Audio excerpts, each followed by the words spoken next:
जोहार, जय मूल्यवासी में संकेत और आप देख रहे हैं एमएन टीवी।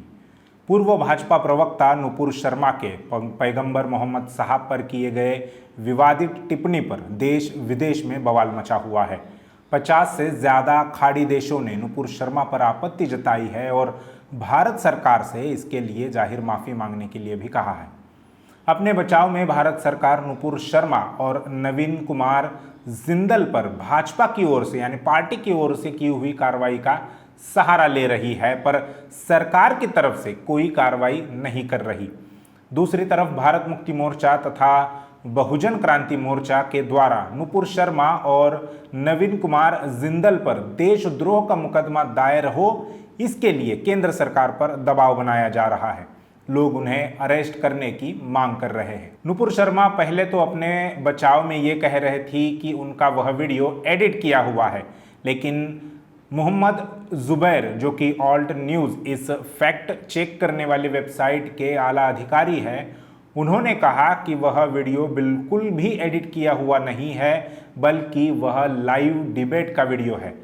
तब नुपुर शर्मा ने पैगंबर मोहम्मद साहब पर की गई टिप्पणी के लिए अपनी टिप्पणी के लिए खेद जताया और उसके लिए माफ़ी मांगने का भी नाटक किया।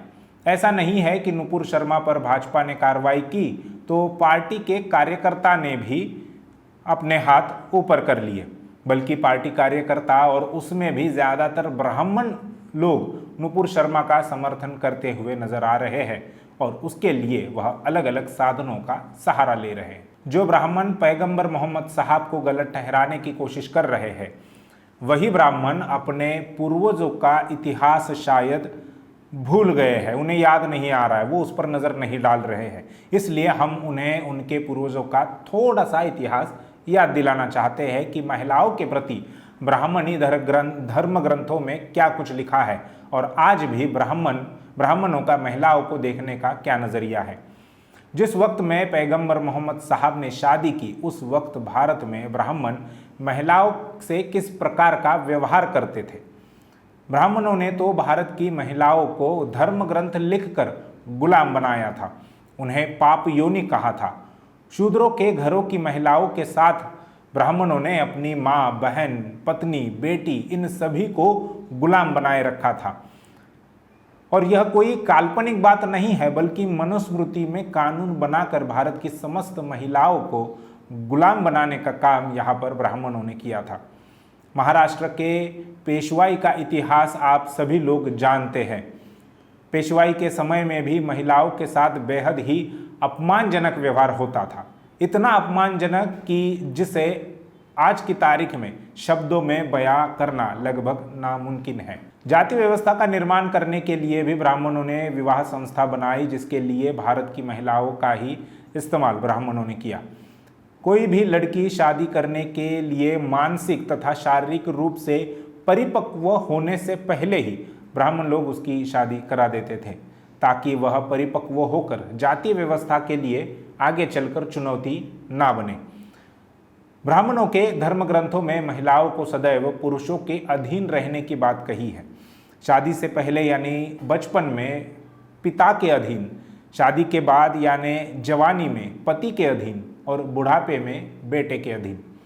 लड़की के जन्म को किसी श्राप की तरह देखा जाता था।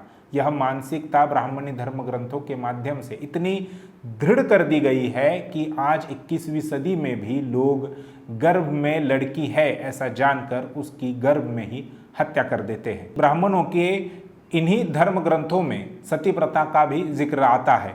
पति के मरने के बाद पत्नी को उसकी चिता में जिंदा जला दिया जाता था। बाल विवाह या सती प्रथा, इन जैसी इंसानियत को कलंक लगाने वाले कानून अंग्रेज भारत में आने तक यानी 19वीं शताब्दी तक शुरू थे।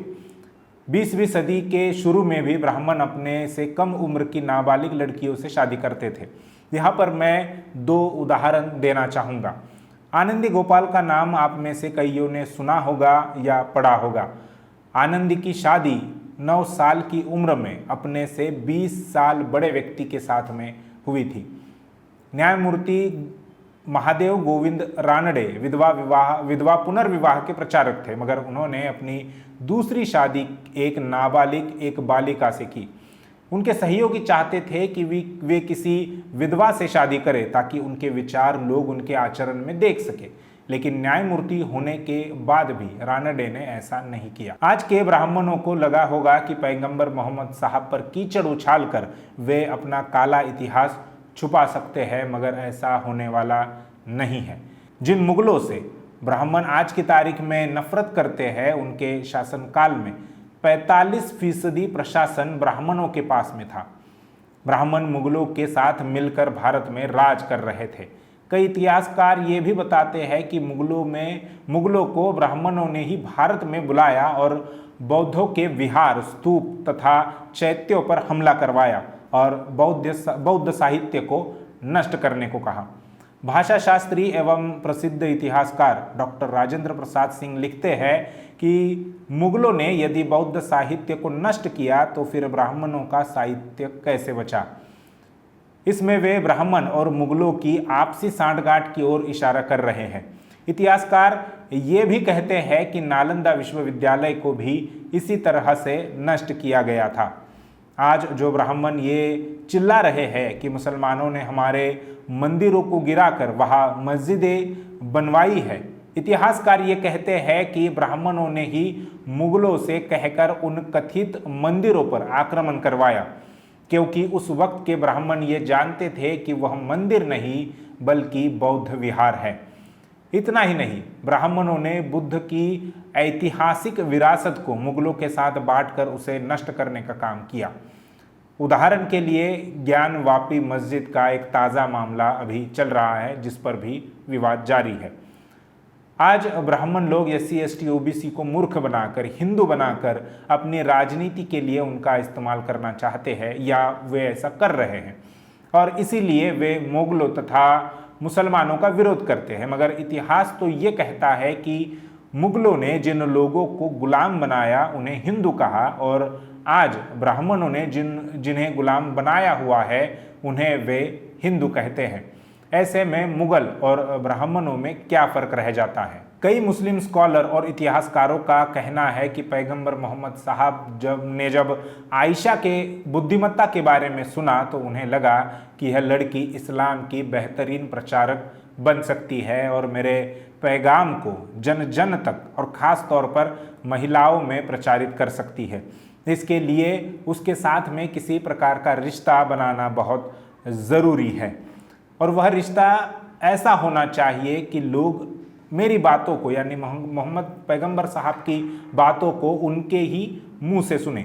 जब पैगंबर मोहम्मद साहब की तरफ से आयशा के घर वालों के पास में शादी का प्रस्ताव गया तो उनके घर वाले काफ़ी खुश हुए थे और राज़ी खुशी पैगंबर मोहम्मद साहब की आयशा के साथ शादी हुई। पैगंबर साहब के साथ आयशा को 9 साल रहने का मौका मिला और इन 9 सालों में आयशा ने इस्लाम की शिक्षा में महारत हासिल की। वह इस्लाम की ऊंचे दर्जे की प्रचारक बनी। आज इस्लाम में महिलाओं के बारे में जो कुछ जानकारी उपलब्ध है वह लगभग सारी जानकारी आयशा के द्वारा लोगों तक पहुंची है। इसलिए इस्लाम के प्रचार के नोबल कॉज को समझे बगैर ही पैगंबर मोहम्मद साहब पर निचले स्तर की कोई टिप्पणी करना इंसानियत के लिए सही बात नहीं है। पैगंबर साहब की पहली शादी भी इसी नोबल कॉज से हुई थी। जब भारत या दुनिया के किसी भी कोने में विधवा विवाह पर कोई सोच भी नहीं रहा था, उस वक्त पैगंबर साहब ने अपने उम्र से लगभग 15 साल बड़ी एक विधवा से विवाह कर लिया था, जिसका उद्देश्य उसे सहारा देना और उसकी सुरक्षा करना था। नुपुर शर्मा का मोहम्मद पैगंबर साहब पर किया गया बयान शुद्ध राजनीति का हिस्सा था, जिसकी वजह से अब भाजपा और खुद केंद्र सरकार मुंह के बल गिर गई है।